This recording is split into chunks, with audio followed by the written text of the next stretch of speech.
Okay, let's get started.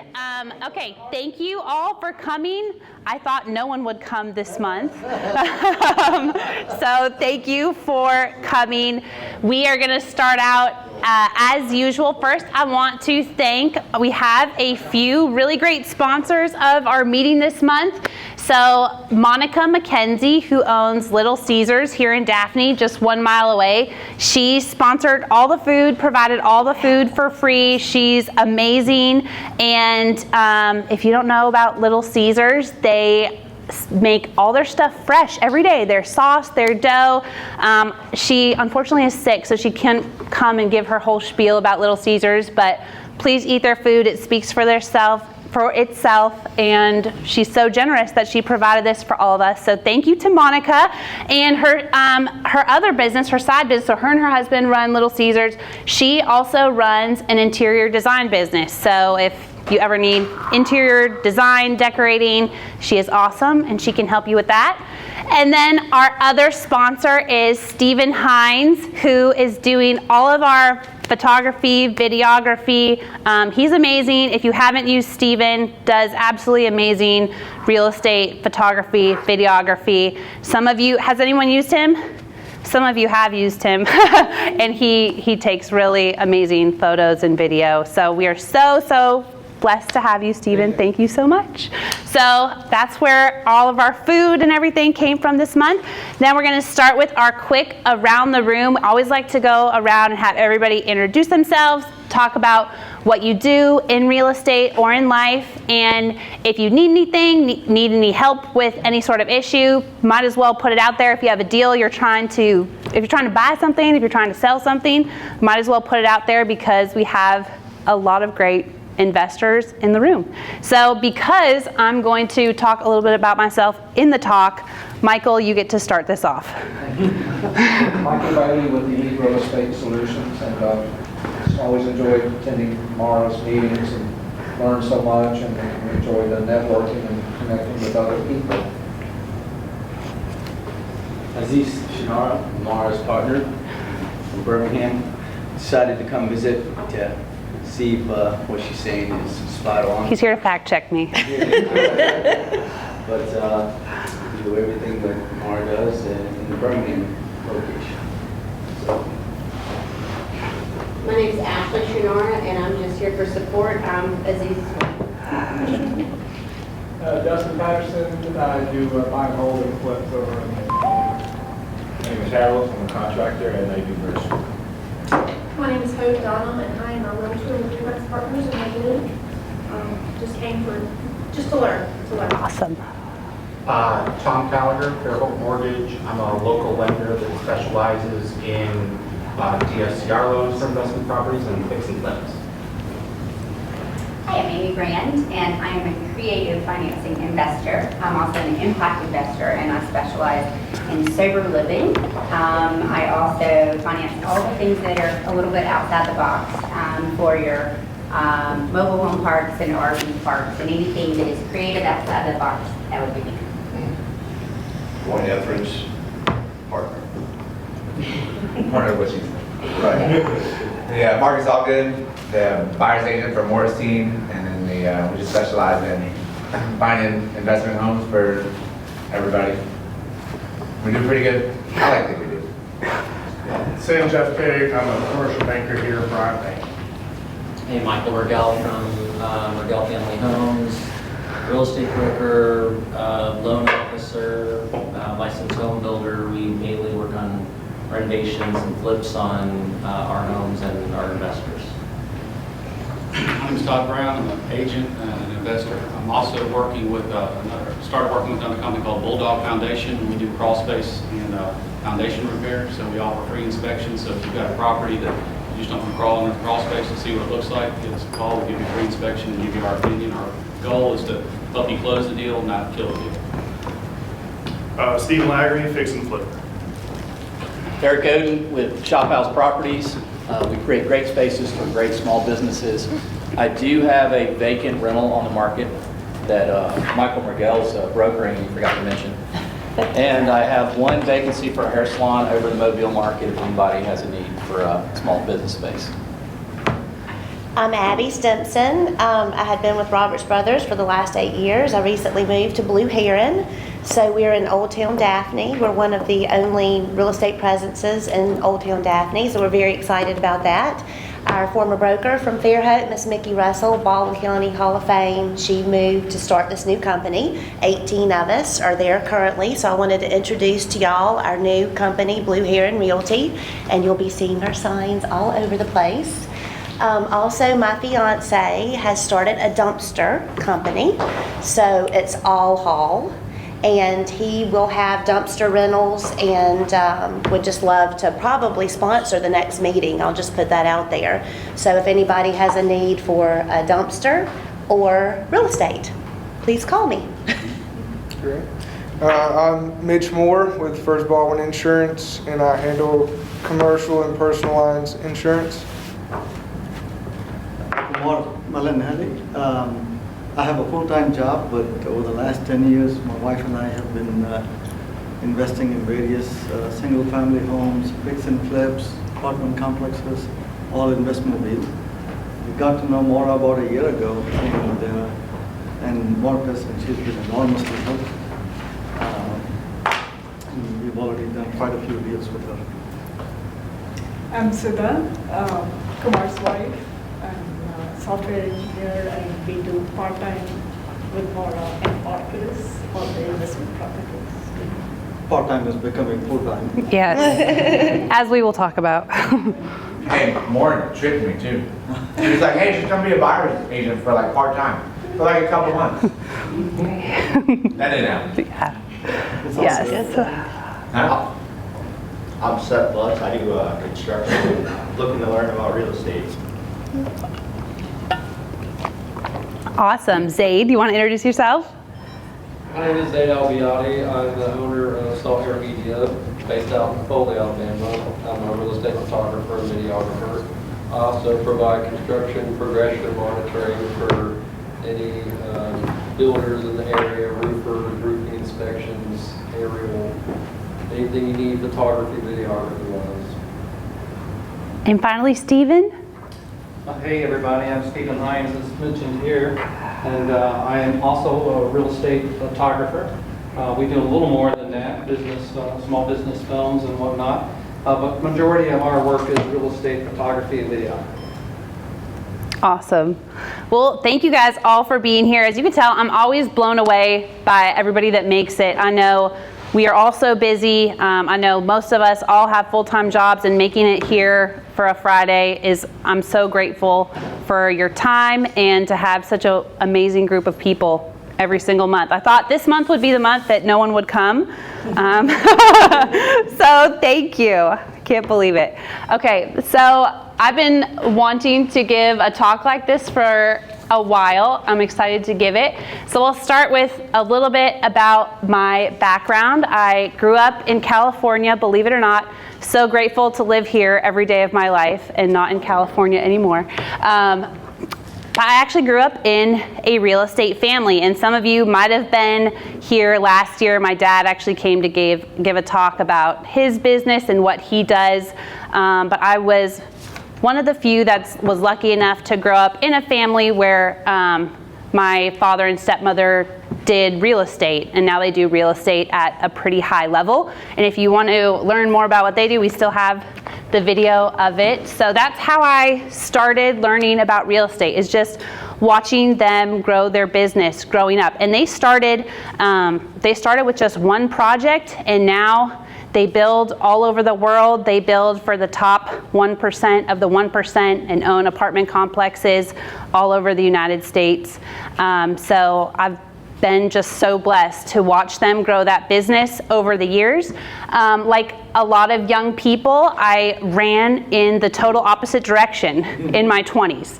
I went to college on the complete other side of the country in Washington, D.C., went to George Washington for undergraduate, and it was during the war, and I did just the total opposite of what my family was doing, and I ended up joining the Marine Corps 2 weeks after graduating from college. ended up serving 10 years in the Marine Corps, was stationed in Okinawa, Japan, deployed to Afghanistan, was a drill instructor, did all the things. I was one of the first women to lead a logistics engagement team in Afghanistan during the war. It was the best job that you could possibly have as a young person. I got to go to airborne school, jump out of airplanes, do just everything you could possibly want to do as a young person. It was one of the best decisions of my life. And I ended up meeting my husband in the Marine Corps. This is my family. This is my husband, Jim, and our 2 kids, Maeve and Connor. So we met early in our Marine Corps career, ended up getting stationed in different countries for 3 years, but somehow kept it together, ended up getting married in 2015. And as we were starting to approach the 10-year mark in the military, we knew that we were ending one of our tours and we were both going to get sent back to different deploying units. So we had to ask ourselves, like, is this the life that we want to live for the rest of our life?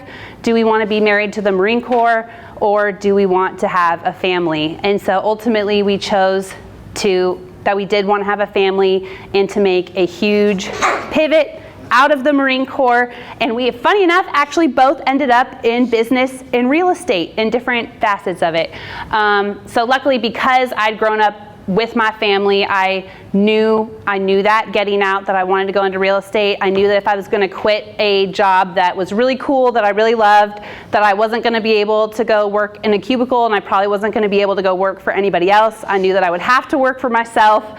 And I knew, luckily, I was just so lucky that I had seen the real estate path work growing up. And I saw that, yes, it's a lot of hard work, but it does pay off, and it can create a really great lifestyle for you and your family and give you flexibility. And especially wanting to become a mom, that was a huge priority to me. I wanted a career that would still be a fulfilling and fun career, but allow me to be the parent that I wanted to be, and not have to miss my kids' events and still be able to spend a lot of time with them. And I'm so grateful and thankful to say that has been the case. I love my job and I love what I do, but I still drop my kids off, pick them up from school every day, do all the things, and it's chaos a lot of the time, but it is wonderful, and I'm so grateful for it. There's just not that many career paths that give you that type of flexibility, so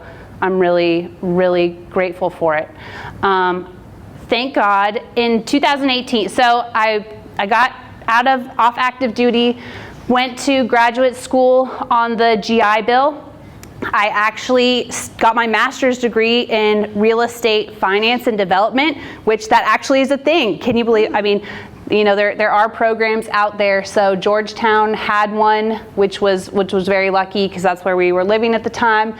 Did that, and then my father had a construction project going in Birmingham at the time, and in graduate school I wrote my business plan for my company. And my father, his primary way of mentorship is to throw you into the fire. And so he's like, I have this ground up construction project in Birmingham. Do you want to go manage that for me? Having no experience at all in real estate, in anything, just right out of grad school, go manage this project. So that's what I did.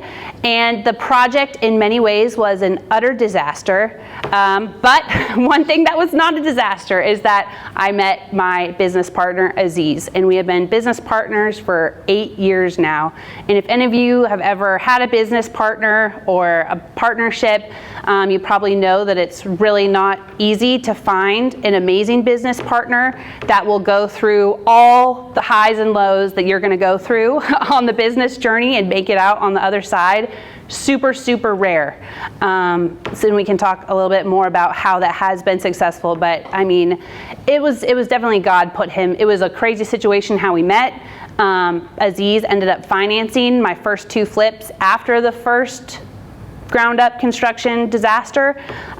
Those did really well, and I thank God every day that he brought you into my life, and then we were able to grow actually a couple companies together. So we've started Doratus Properties in 2018, still alive and well today.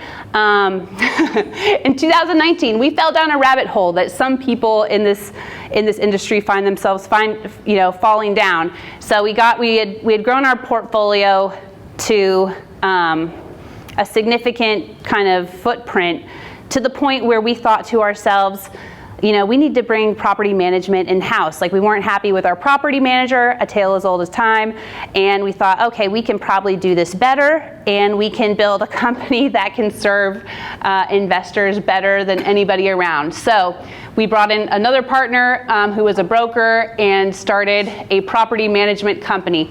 That was the craziest roller coaster possibly in this whole story, was growing that company. We grew from 0 to over 600 units under management in less than 3 years. It was absolutely insane. I mean, every nightmare that you can think of, we saw in property management. But when my son, so I had my daughter during that time. We ended up moving down here to Fairhope because my husband got recruited to work for Truland Homes. He now runs a civil construction company. But if any of you, has anybody worked in property management? How was it? Similar to your situation, I would get phone calls in the middle of the night and people would say things like, my house has collapsed. I had one lady in the tub and the wall collapsed and she fell out into the yard in the tub. Oh my gosh. And the person that I was managing the property for said that he had instructed her that she was too heavy to get in the tub with water, and it was only for showers. Oh wow. So yes, I've heard a lot of crazy stories also. It's the opposite of the nice, flexible lifestyle. The reason that I wanted to get into real estate, property management was kind of the opposite of that. No flexibility. You're getting calls of disasters happening at all hours of the day and night. And I managed an apartment complex in Pritchard and had to carry a gun and my dog every day. That whole apartment complex one day ended up like it was had a PVC plumbing that was part of a class action lawsuit. The whole entire thing flooded one day. 12 pipe bursts in 24 hours, just the craziest situation. Like news crews, the mayor was there. It was like, and I took that, when that happened, that was 3 years in. I was like, okay, here's the sign from God that it is time to exit. It is time to get out of the property management business. Grateful for everything that I learned during that time, but at the time, and Aziz, I think, probably felt the same way. We were ready to exit out of that business. Thank God our other partner, Danny, he still runs it to this day, and he's doing really well. And thank God there are people like him that can handle that for a long period of time. Like whatever that percentage you're paying your property manager, if they're doing a good job, it is well worth it, because the stuff that they have to deal with is insane. So thank God, got out of property management. My kids were born, and then finally in 2024, after being on the other side of the transaction table for so long, we decided that yes, we probably did need an agent on our team to do our own deals. So I finally got my license, and since then that was an unexpected, that business has really grown, and now I have my investor-focused real estate team, and I've really loved doing that because, as you'll tell, real estate investing is my passion. I love investors. These are my people, and I love doing deals. I love helping other people do deals. So that is my life story in 5 minutes and how I got here. Okay. So this is the topic of my talk, but what I really wanted to call it was this: the shit no one tells you when you're getting started. I've always thought this, because there's so many, I mean, we've all heard it, there's so many real estate gurus out there, a million real estate podcasts, and the overwhelming theme that you hear out there is just the highlight reel from all these real estate investors that are just killing it and flying around the country in their private jets, and everything is great, and it's a lot of it is just a facade. And I feel like no one ever, it's very rare that people will actually get up and tell you the real deal about getting into real estate, the really hard parts of it. And I've always thought that someone should do that. So I guess that person will be me today. Because it is, real estate has been amazing. It's changed my family's life. It has been such a huge blessing. But everybody always hears about that stuff. They always hear about how great it is. And we see it every day. So it is, this is not the bad news bears talk at all. But these are some of the things that maybe I wish I had known when I was starting out. And this room is a pretty experienced room, but sometimes we have people who are newer. We have a couple people who are newer in the industry. Okay, so maybe there might be something in here that might help you along the way. And these are super simple lessons that I've learned along the way, but sometimes there's wisdom in the simple things. So the first one is that real estate investing is hard, and it's actually really, really hard. Contrary to what all of the gurus will tell you, and you'll get rich quick, you can just wholesale a few deals and you'll be well on your way to wealth, and give it a year and you'll have a rental portfolio that's providing passive income and everything's going to be great and easy. We've all heard that, right? That's like the message you hear out there on the podcast, which is good, because that's not that those things are wrong, but the difficult thing about that is that when you're starting out and you're having all of these normal challenges, like I remember starting out on this new construction project, everything under the sun is going wrong. We're $30,000 over budget. We're 3 or 6 months over timeline. We've had to fire the contract, like everything going wrong on this first project. And and Z was there for this. I had to literally get my drill instructor persona out and yell at the contractors in the middle of the night on sitting on top of a Home Depot bucket, just being how are we 6 months behind? And then of course at night I'm just sitting there thinking to myself, what is wrong with me? Am I just an idiot? How come if this is so easy, why am I sucking so bad at this? How am I just making all these mistakes and everything? Well, now 8 years later, I can look back and say okay, there was nothing wrong with me. All those mistakes were very normal mistakes that I think probably almost everyone makes in the industry. I think everybody in this room has had a project that's gone over budget, over timeline, had to deal with nightmare issues with contractors. These are actually all normal things that happen on a super regular basis and are actually just a normal part of doing real estate. But no one talks about them. So when you are young and you're starting out and you're doing your first project and all these things are going wrong, you're just sitting there oh my God, what is wrong with me that all this stuff is going wrong. I'm messing everything up. And it's just, that is the true nature of the business. Contrary to what everybody else, what you'll always hear on the podcast or from the gurus, the business is really hard. Just like any other business, real estate is cutthroat, it's aggressive, and it is really hard. Not that it's not worth it, but it just is hard. And so if you're having a hard time, you don't need to beat yourself up. Just that's part of being in real estate and being a real estate investor. It was something I wish maybe I had known a long time ago. Okay, my second lesson learned, and I've learned this more now being an agent that focuses on serving real estate investors, because up until that point you kind of know what other people around you are doing, but being an agent has been amazing on a lot of levels because I get to see what a lot of other investors are doing, what they're going through, and of course I knew that I had gone through the gauntlet coming up, learning the real estate industry, but now that I serve a lot of other investors, I can say, oh no, this is just also part of the business. This is part of becoming a good investor, and nothing will save you. everybody will go through the gauntlet. I had every advantage imaginable coming into this industry. Grew up in a real estate family, had about as much education as one could possibly have. A master's degree, a license, like read every book under the sun. I promise you, like no amount of education is going to save you. You know, like people will say, oh, your mentor is not going to save you.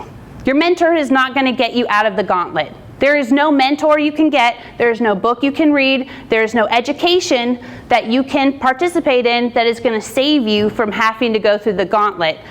All those things are good. Like no regrets. I love, you know, all the education is great. Mentorship is great, but nothing is going to save you from going through the gauntlet. And most of you sitting in the room have been through the gauntlet of losing money, probably losing a lot of money, dealing with nightmare contractors, dealing with crazy issues that you probably didn't even know existed until you got into this business. And just like any great feat, you know, a lot of things, like, you know, I've gone through a couple gauntlets. I went through the gauntlet in the military and now in real estate, and there's always a reason for it, and it serves its purpose, and it is worth it to come out on the other side. But everyone who makes it to the top has to go through it. It's just the way it is. And there's not to say that you shouldn't educate yourself, you shouldn't surround yourself with great mentorship, but you're going to go through it. And you have to just have that mindset that I'm ready for it. I'm going to go through a lot of really hard shit, and I'm going to come out on the other side. And I thank God that I had those 10 years in the Marine Corps before I got into this business, because of course, like leading up to taking the big leap to starting my own business, I'd, you know, listened to the entire Bigger Pockets library, read all the books. And so I was like, okay, great. This is going to be smooth sailing. This is going to be a great easy business to start. Well, literally, project number 1. Everything goes wrong. And thank God I had just had it ingrained in me from all of my military mentors that there is no such thing as giving up. There's no such thing as not accomplishing the mission. Like, yeah, a lot of stuff is going wrong, but you have to just figure out a way to get through it. And just, if I don't know how things would have turned out if that hadn't been just drilled into my brain for 10 years. Like, that I just, at the time, I didn't have the mindset, oh, I can just quit this. That just wasn't, thank God, in my brain, because a lot of people don't have that, and a lot of people do get to this part of the business and it is so hard and they do quit. I mean, can anybody relate to what I'm saying? Has anybody? Yeah. It's just part of it. It is part of it, and it doesn't mean that you've done anything wrong. Now, enough years in, I can just say, oh, this is part of it. Here's the other thing. You will lose money. No one likes to talk about this. Everyone likes to talk about how much money you're going to make in real estate, but you are going to lose money. It's just the reality of the business. Sometimes you'll win, and sometimes you will lose, and the losses really, really suck. But that's part of investing. You have to kind of have the stomach to weather that, because it's not just going to happen at the beginning. It's going to happen throughout the whole journey. At least, I mean, some of you have been doing this longer than me, but it happens, of course, in the beginning, in the learning curve, very normal. But there's a lot of things there's things that you can control in real estate, and there's things you can't control. And a big one is the market. And if you get your timing wrong, sometimes there's forces outside of your control, and you will lose on certain bets, and it is just part of the game. And I think you kind of have to know from the outset that it's a long-term thing, and over the course of your career, it will definitely even out. And if you just stay the course, of course, the wins will outweigh the losses, but there certainly will be losses, and no one likes to talk about that. Like, no one likes to get on the podcast mic and talk about the money they've lost, but I will. That my first project lost $30,000. We had a luxury flip, lost $80,000. That's not an exaggeration. So it is, but we're still here. We're still here to tell the tale. It's still worth it, but it just is part of the business. And I just want to say it so that if it happens to you, hopefully it hasn't happened yet, but if it does happen to you, you don't feel like, oh, there's just something so wrong with me that I'm just doing everything wrong, and that's why I'm, having these hardships or losing money. It just is part of investing. Can anybody relate to this one? Yeah. It's just no one ever wants to talk about it because it sucks. That's why. But it is part of the business, and I think just having a long-term mindset and knowing that, okay, you're going to take some losses, but as long as you learn from the losses, move on, and your wins outweigh the losses at the end of the day, everything will be okay. Usually there's some important lessons involved in this one that help you have it happen a lot less. But it still happens, even to the best investors. We are lucky to work with very experienced, some of the best in the world. Even my father, honestly, he is at the top of this game. He still has a lot of the challenges that I'm saying right now. Been doing it for over 30 years, at the top of his game, and he still has. I'm sure that he would. He said it in his talk. He's gone through all this stuff, still has challenges.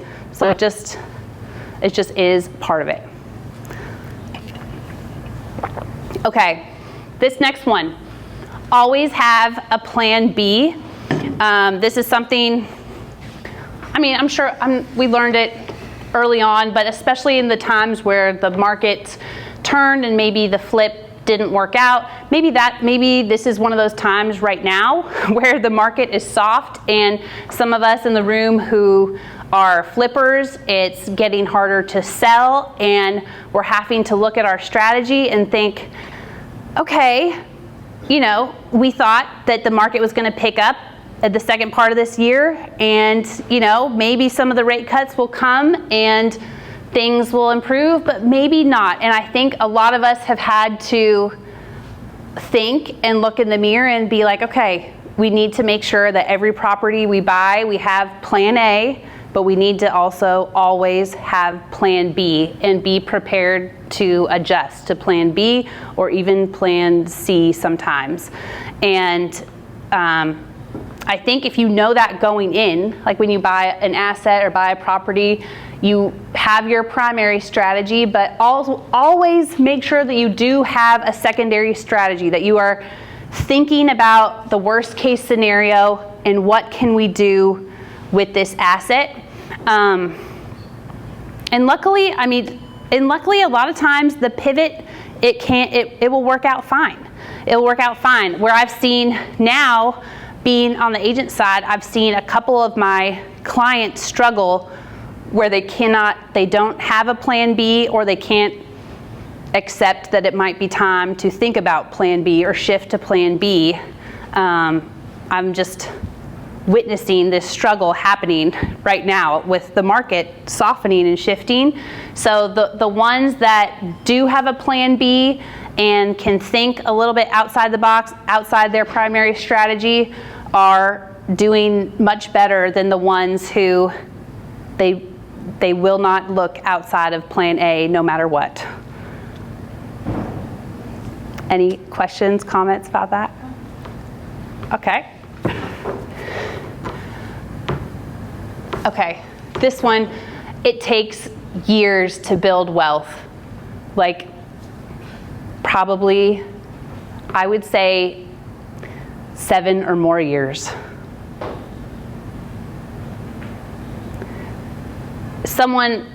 So last year we were in year 7 in this, and someone that I respect in the industry told me this, that year 7 is a turning point. And so as I was thinking about, it takes years. Like I guess maybe even another lesson is that everything takes longer than you think it's going to take. Everything, maybe even from the singular project to building your portfolio takes longer than you think it's going to take. I remember, I think when I wrote my initial business plan, I think it was like the 3-year projection was, we had the whole portfolio built in 3 years, and we were all set to, I don't know what we were going to do at that point, but it's definitely not the case. I think it takes probably a minimum of 5, probably upwards of 7, and really the journey never ends. But to have the true wealth that a lot of us are in this business for, I think it takes upwards of 7 years. And that is something that I really don't hear people talk about for whatever reason. Maybe because that's kind of a long, maybe it's kind of good that people don't talk about it, because when you're just getting started, you don't really want someone to say, like, oh, get ready for a 7-year roller coaster. Can you withstand this for 7 years? So maybe some things are better not to know up front. But this is, all of us in this room, we all know this is not the get-rich-quick scheme. Real estate is not the get-rich-quick scheme. You can make great money, but it is the very long path to wealth. It is the tried and true long path to wealth, and if you stay the course, it does absolutely work, but it is the long play. And I would say it probably takes upwards of 7 years to build true wealth just in real estate. Does anyone agree or disagree? Agree.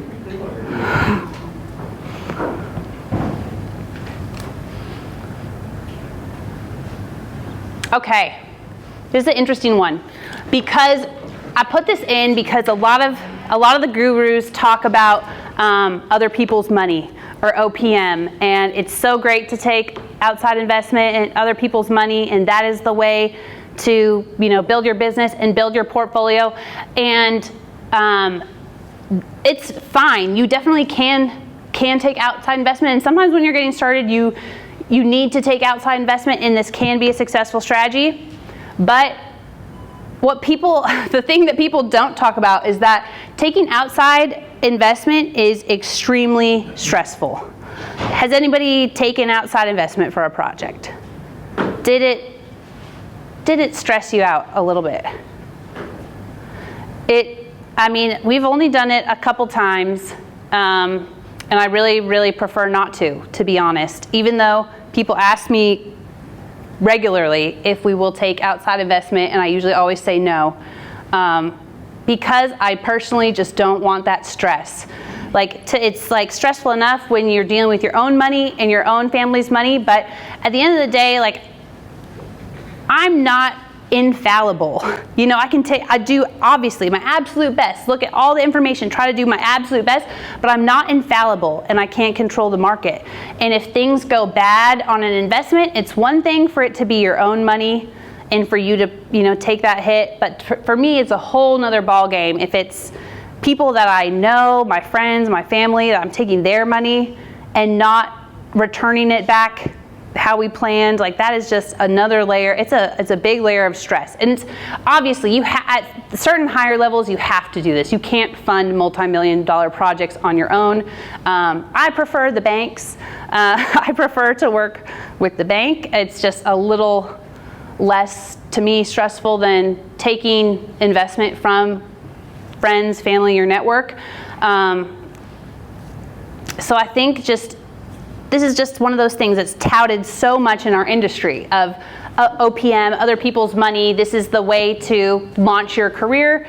It can be, but what they won't tell you is that it's going to add just about 10 times as much stress to every decision, the transaction, and it's going to cloud your ability to be able to pivot. If something difficult happens in a project or the market starts to turn and you need to make a pivot, it's just going to be so much harder to do when you have to answer to your group of investors who are expecting their money back in a certain time, in a certain manner. If you haven't prepared them for the possibility of Plan B, that can be a really difficult situation. Has anybody ever experienced this? Yeah, this is, And maybe, and not that this can't work, obviously, at the higher levels you have to, I mean, the low and the high levels you do have to take outside investment a lot of times for projects, but it is very stressful, and I see this with some of my clients right now that this is how they fund their deals, and if things don't go perfectly according to plan, it is just very stressful. So just, it's something to think about before you take outside money. Look at all your options, and then even if you do, maybe preparing your investors for, okay, we have plan A, we're committed to the plan, but also going back to the other principle of we need to be prepared if we need to execute plan B. Things don't always go perfectly. In fact, they rarely go perfectly. So preparing your investors for plan B is pretty important, because you will have to execute plan B sometimes. Okay, this has not happened to anybody, right? No. Okay, you will get screwed by at least one contractor and probably more.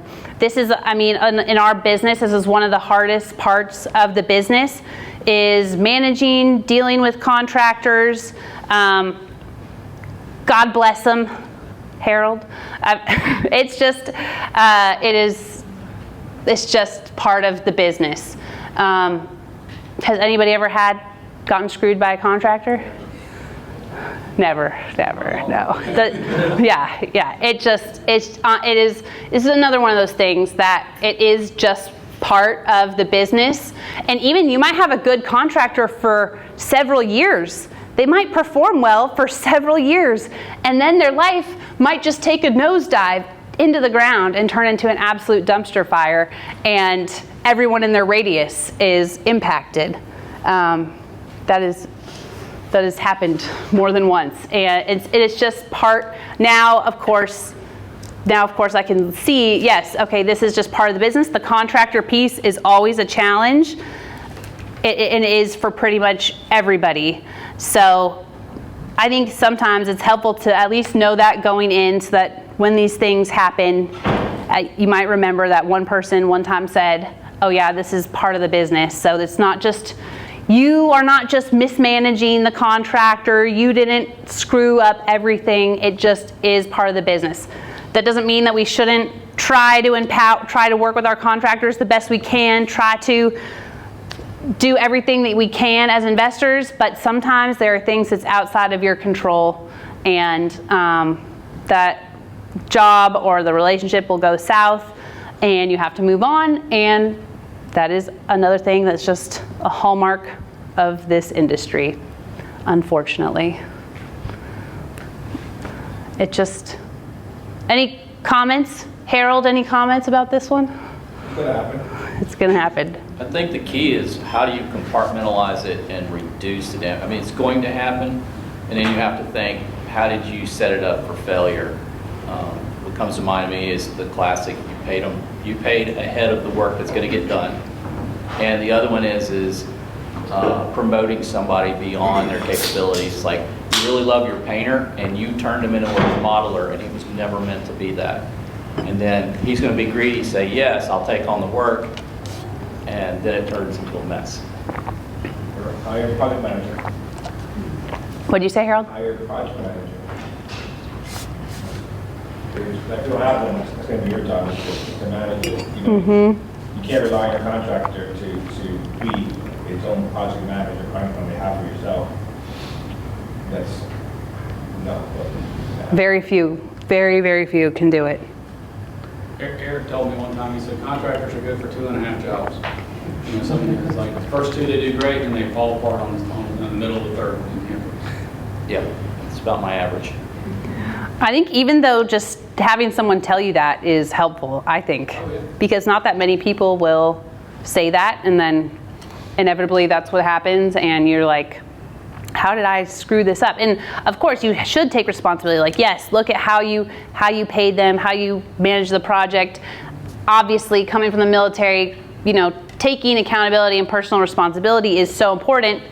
But I do think there is a point where someone might just be a lost cause and the relationship has gone bad and everybody needs to walk away, and it's not necessarily indicative that you completely failed as an investor. Or even if you did make some of those mistakes, you learn from them. Like, yes, we never pay 100% up front. That just is a recipe for this to happen. Okay. The best investors are focused and disciplined. This is one of the hardest ones. It's been one of the hardest ones for me, and I think it's one of the hardest ones for a lot of people. I think a lot of us who find ourselves as real estate investors there are a lot more of us who have the ADHD personality, and we have a lot of energy and can be very easily attracted to the shiny objects. And real estate, one of the great things about it is there is so much opportunity out there all the time, but you will quickly drown in all the opportunity if you don't have a strategy and you don't stay focused on your strategy. And it's one of those things that sounds very simple or dumb, but it is just so true, and it is very hard to stay focused on your strategy.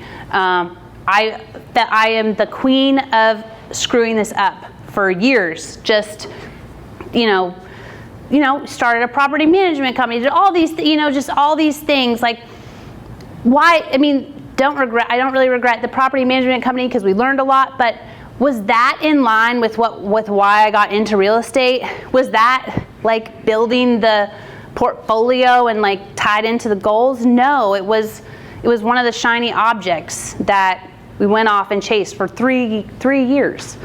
And there's been countless other examples along the way. So I'm the queen of screwing this up, but I have learned a lot the hard way to now stay focused and stay disciplined. And another great thing about being an agent that works with investors is that I get to work with people who are very, very good at what they do in a lot of different strategies. And we see it every day. The ones who have a clearly defined strategy and they stay focused and they put the blinders on and they focus on what they're doing, those are the ones who are doing really, really well.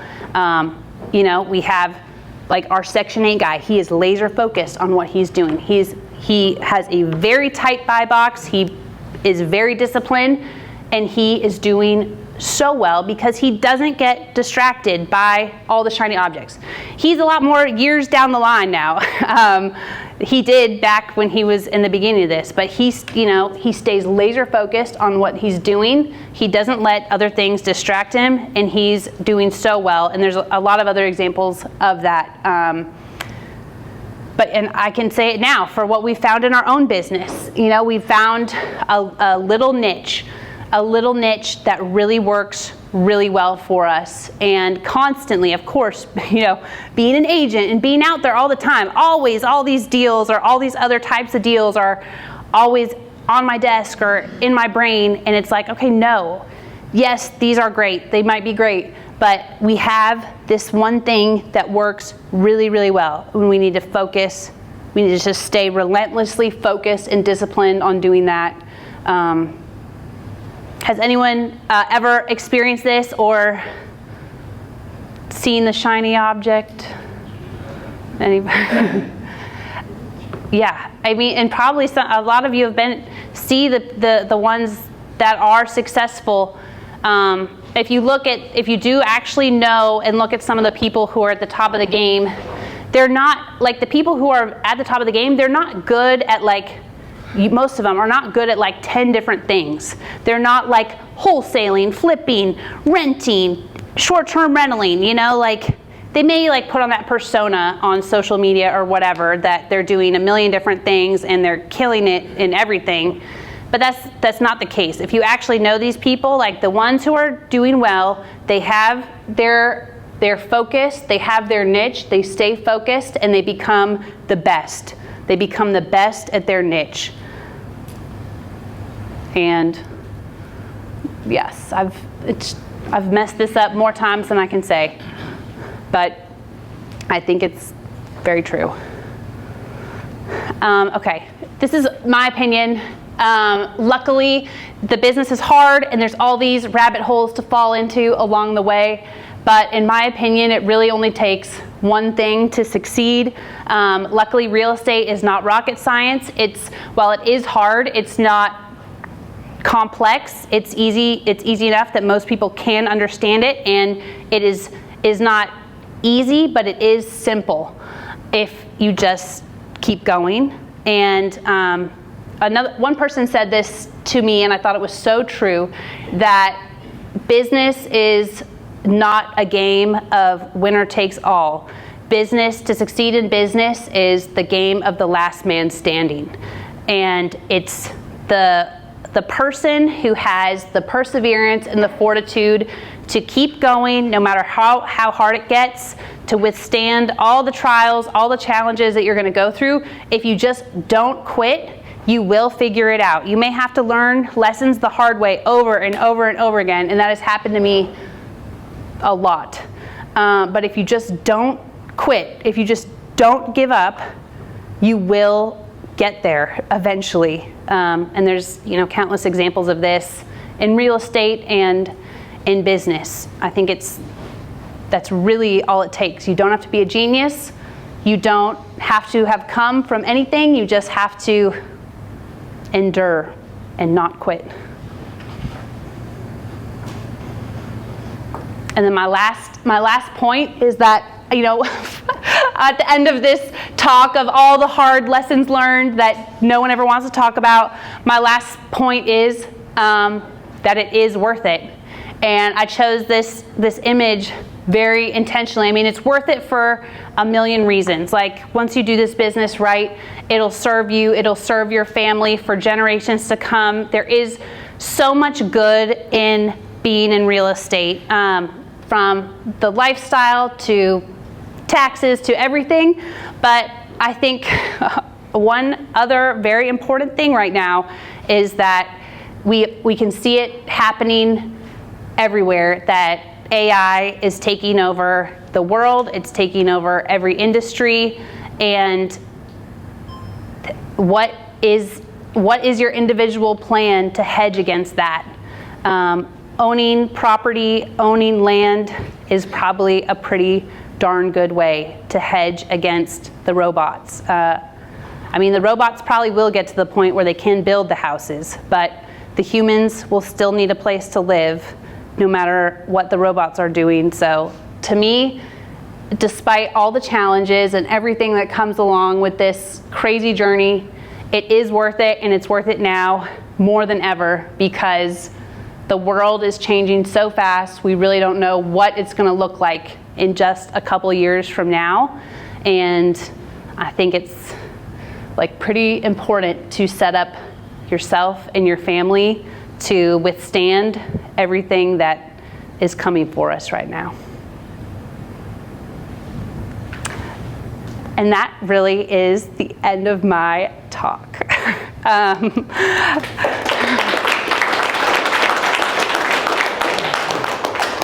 I put this up here just because it's something that people ask a lot. I put it in the handout also. My top 3 book recommendations of all time as it relates to real estate are these ones: Traction, The Highest Calling, and Profit First, specifically the one about real estate investing. And 2 of these are super well known. Traction teaches the EOS system, which is what we've modeled our business off of and what countless other entrepreneurs have used to build their business. It's great. It's really helped me so much over the years. And then Profit First gave me a framework for financial management, which is just critical in this business. The one that is less known is the middle one, and probably the one I would recommend the most and recommend reading first if you felt so inclined. It's called The Highest Calling, and I really don't want to describe it, because if I try to describe this book, I'm going to make it sound dumb. But I would just say, just read it. No one that has ever taken this book recommendation for me, I would say every person that has taken this recommendation and read it has called me afterwards and said, wow, that was well worth the read. So just leave that mystery hanging out there about the book. Okay, well, that hopefully this wasn't a huge disappointment. That was the talk I've been wanting to give forever. I think some people probably came because they thought this was about rent to own, but it was about not that.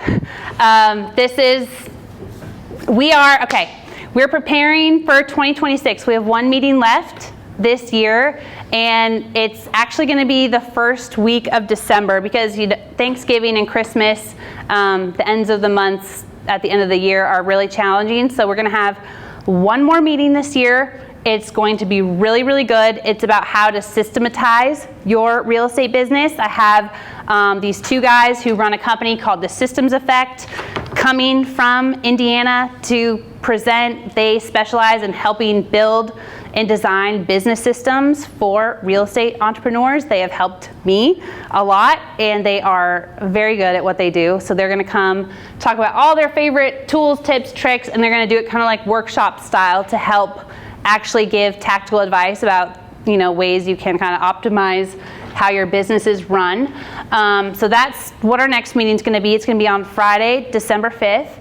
And we are really getting a jump on planning for 2026. I have a really short survey. If you could do me a huge favor and fill it out and just tell me if there's any topics you want to see in 2026, any things you would like to see change. I would love to hear your feedback.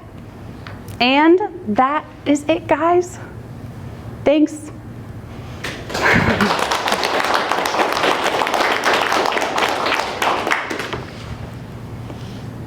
Are there any questions or we have like 45 minutes. We can just network, mingle, or if there's any questions, I can answer questions. A comment? Yes. It looks like somebody has a question right there. As a real estate agent, starting off maybe doing residential properties, say you wanted to go into commercial, how would you make that big leap? Good question. I guess in general, I would say I would find someone that you who you really admire, who you think is doing what you want to do, and go try to see if they're a way that you can learn from them, work for them for free. You have a great service, so you can easily go help out a commercial real estate guy and be like, hey, I can do all your digital marketing, and try to learn from that person. But I would say find the person that you want to become and see if you can provide some value and learn from them directly. That would be my advice. But there's some commercial real estate guys right here in the room, so they might be the guy. I can tell you what not to do, probably. Yeah, say that. You've got to one thing is anything you've done in single family, you kind of have to set that aside because people in the commercial space don't really give that any credit, any of the brokers and anything. And it's going to come down to a lot of networking. Like when you say commercial, you mean like apartments? Yeah, apartments, commercial building, anything other than residential. Right, okay, so yeah, you're going to have to really work on rebranding yourself and networking through the brokers and talking to owners. And then one of the biggest foundations is you need to learn the terms that are used a lot in commercial. And all the acronyms and abbreviations, LOI, letter of intent, cap rate, all the financial terms, so that you can speak the lingo, it'll speed things up for you. So, you can do that on your own. And then obviously there's podcasts and YouTube, but it just won't matter until you do your first one. Thank you. I was going to say, Maura, thank you for your military service. Secondly, I'm glad we got a chance to know you, 7 months ago, 8 months ago. For us, we were looking for real estate agents are like going to a doctor. You're going to a cardiologist, an internist, an orthopedic surgeon, so you want to find the right fit. I think we have found the right fit here from an investor standpoint. So that's been good for us. What you don't want is a mismatch. Somebody that sells single-family homes for homeowners, and then you're on a completely different level, and from the get-go, it doesn't click. The second point is a lot of the slides that you had, I think we can personally relate to it. But at the end of the day, it does require tenacity to keep going. So we've made a lot of progress in the last 7-8 months. Look forward to working with you. Thank you, Kumar. You couldn't find a better partner, Maura. Yes, I agree. We click on a lot of different levels. We're blunt, respectful. Happens a lot. Yeah, so it works. Thank you. You're so welcome.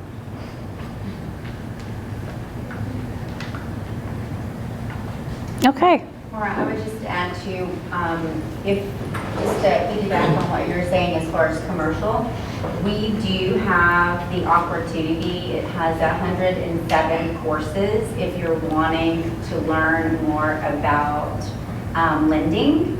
And so we teach and coach and train that. There is no cost to that. Wow. And you have the ability to get compensated for the loan side as well. We are just here to invest in others and add value. And so that opportunity is there. So if you're looking to grow in that space, we're happy to have a conversation. Cool. I'll grab your business card later. Oh, you just reminded me, the sourdough giveaway. Okay, let's see. Amy, you won the sourdough bread. My little manic hobby. Okay, you're so welcome. Awesome. Okay, guys, I have just so much pizza. Monica was overly generous, so I need you guys to both eat the pizza and hopefully take some home. Yes, please take some pizza home, and just, we have till 1:30, so no rush, but that's really the end of the program.